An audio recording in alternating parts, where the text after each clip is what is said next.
Buenos días, mi nombre es Ivonne Velázquez Rivera. Soy alumna de Universidad CETEC.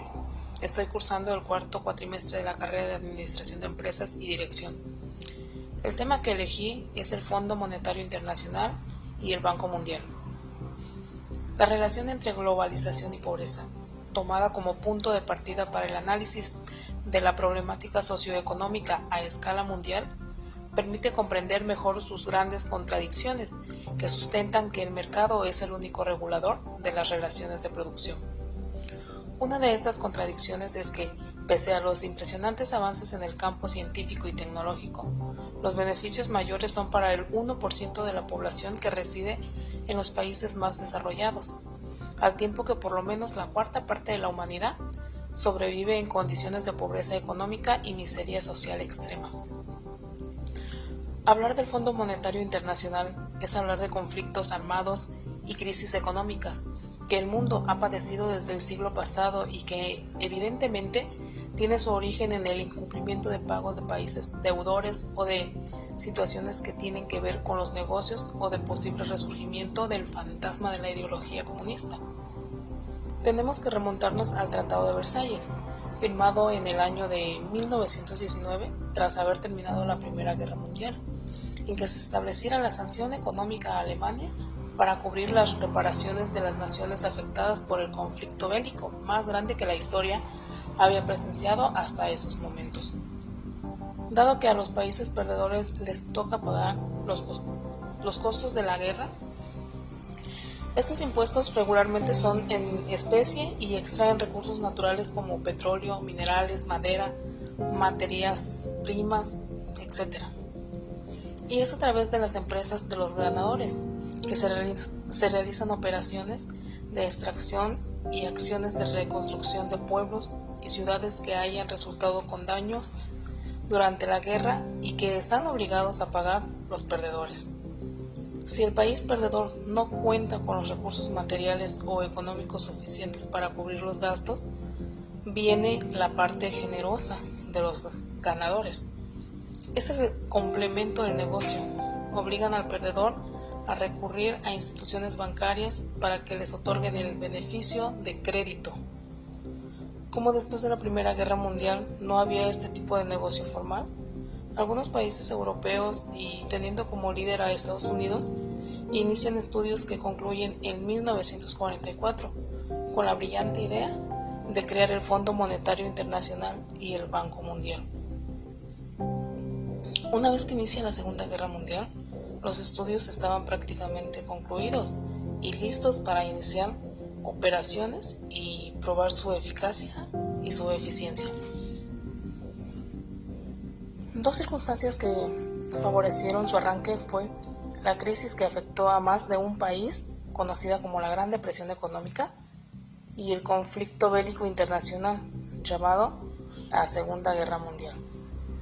El Fondo Monetario Internacional y el Banco Mundial son instituciones supranacionales, que es un sistema político en el cual determinados estados ceden parte de sus atribuciones y soberanía a organismos internacionales.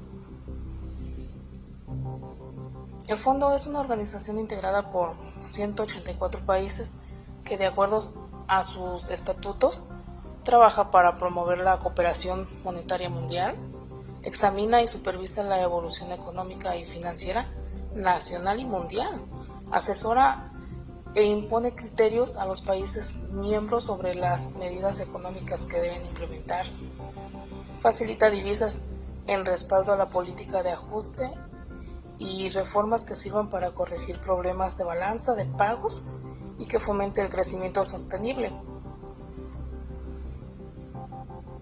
Aplica las normas que establece el Sistema Monetario Internacional, pero, por otra parte, y por así convenir a los intereses del gran plan de la globalización mundial, obligan a modificar la constitución de cada país para alinear sus leyes y estar a tono con el plan mundial mencionado. A estos dos organismos se les han conferido facultades universales en materia económica para alinear a países socios y no asociados. Utiliza métodos especiales que pueden llegar a la coacción o al soborno o a cualquier autoridad. El endeudamiento externo es utilizado como instrumento para someter a los deudores.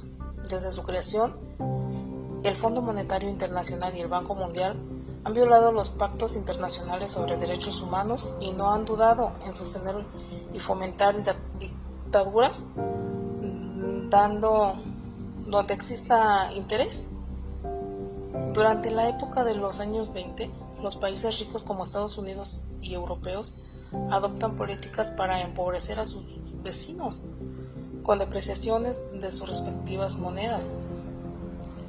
En Estados Unidos aumenta la protección arancelaria frente a las importaciones agrícolas. Usa su poder para que el banco no conceda préstamos destinados a apoyar la producción de mercaderías que competirían con las producidas en su territorio. El fondo, como organización de carácter internacional, recauda sus fondos de aportaciones de los 184 países que lo integran. A Estados Unidos de América, la economía más grande del mundo, le corresponde el mayor aporte al Fondo Monetario Internacional, el 17.5% del total de las cuotas. Palau, la economía más pequeña del mundo, contribuye al 0.001%. Es necesario permitir la depuración de la economía mundial y particular de los países que limite los créditos y endeudamientos innecesarios y el consumo irresponsable. Banqueros y políticos perderían, el primero, sus utilidades económicas y el segundo, su capital social, que son los ejércitos de pobres. Y finalmente, la pirámide social del siglo XXI adquiere un nuevo formato.